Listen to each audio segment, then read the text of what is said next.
Hey there guys, this is JauntyM back with a video.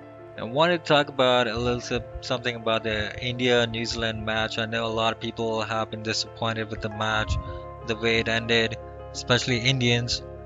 It's because India lost. It was such a small total to chase, and they definitely should have, just followed the steps of England the way they chased it. They just made a wonderful example of how to chase a small total, any total. And they had the clinical approach regarding this. But a lot of people are bashing Virat Kohli and even Dhoni. They're saying that they did not really play well.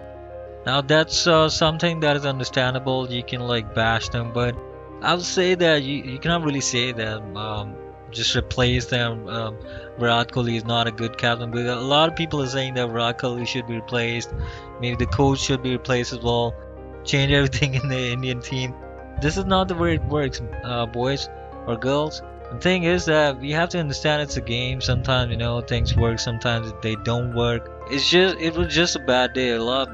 India lost a lot of bad wickets, and I thought that maybe if Dhoni came up a bit earlier in the game, he probably could have changed the situation. They could have taken him up the ladder so that he could have been there much earlier, because he's not the hitting kind of batsman these days. He's not really hitting the ball that well. He's just content on taking singles, rotating and strike, and he was doing that wonderfully. He actually almost got the match through. If he was not run out, he just got run out because he was not diving. Nobody expected that Guptill he would just throw a bummer at the wicket, so nobody really expected that. And I always say that Indian middle order, because a lot of times the first 3 or 4 batsmen, they're like scoring perfectly. They're scoring all the time. They're getting runs for the team. So I always say that India should shuffle their batsmen a bit. Maybe bring up the middle order batsmen to second or third position, or maybe sometimes to get them to open the innings as well, just to get them in match practice. Because this is what happens once they lose a couple of wickets early or 3 wickets early, then the middle order is exposed and they cannot really perform the way they should be, because they don't really have enough match practice. Because a lot of times the runs come from top order batsmen. This is what happened. I've always been saying that I don't really talk about it on the channel, but I always say that Virat Kohli, he scores a lot of runs for India, and he's got a lot of pressure on him most of the time. He's won a lot of matches for India. He has the most consecutive wins in Test series. That's 9 as a captain from 2015 to 2017, equaling the Ricky Ponting score from 2005 to 2008. So this does not really happen automatically. So we cannot really bash him. We can't really say that he's done with. We cannot really say that we have to replace him. It was just a bad day for India. Maybe some mismanagement at the batting end. It was a high pressure match. Obviously, it's a semi-final, and then the conditions were not really that good for India. I mean, it was raining all night. They had to come back and bat. Very difficult. The ball was swinging. It was a perfect bowling wicket and a nightmare for the batsman. So now what happens is that people tend to forget the achievements of people or sportsmen because there's just one game. I know it was a very, very important game for India. A lot of people are just counting. Actually, I thought that India was just favorite to win the World Cup. They were just going ahead and taking on New Zealand. After that, whoever came their way, they would have just taken the cup.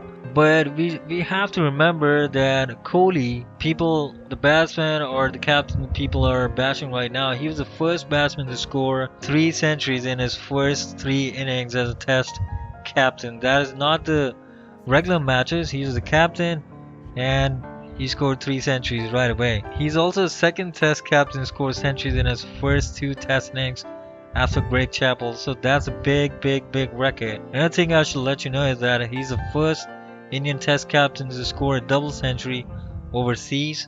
First Indian Test captain to score 2 or more double centuries. So the line of the records that he's piled up is amazing. He's won a lot of matches for India, so we cannot really say that this was a mistake, we have to replace him. He's the perfect captain right now for India. He's one of the best captains in the whole world right now, I would say. Now he's the fastest captain to score 1,000 ODI runs. First ever batsman to score double centuries in 4 consecutive Test matches. First Indian captain to score 100 and duck is the same test. Even though he got a test duck, but he got so that's what I'm saying. I mean, he cannot really go on and score runs all the time. People have to understand that other people have to come up and lift the game where somebody else failed. So what India has to do is to strengthen their middle order. What they have to do is get all the batsmen in the match conditions, like match ready, because a lot of times batsmen are just not playing enough, giving enough time in the middle, in the ground once the team is scoring well. So other people don't really get a lot of chances. This has always been the case because India has such exceptional batsmen. Once a couple of guys keep on going through, other people don't really even get the chance to come on the field and score. So whenever there's a tough situation and so India loses a few wickets early on, it's very difficult for the middle order to come up and perform like the other people were doing normally. So this is what they have to do: learn from the mistakes, and they just have to make sure that the middle order always has a match practice going on. Like they shuffle the order, sometimes send one person early, other times send the other person early as well, so that everybody gets a chance to bat in the end and everybody is match ready. For Dhoni, I would say that it was like a bad luck. He did try. He was playing very well. Only 18 runs, boys. It was just 18 runs from which they lost the match. So if there was not a direct hit, if Dhoni would have made back to the stumps, maybe India could have taken the semi-final there. That was a turning point in the match, and I would say that this probably is the last match for Dhoni, and he should probably, like, with respect, say goodbye. But it's his decision to make. I wouldn't say that he has to go or not. He has to decide for himself. But I think this would be a very good time, because he did his part. He has served the country a lot. He has been an exceptional, legendary player for India. So I just request people stop bashing India. It's okay, it's just a game. Just try to enjoy the game. Happens.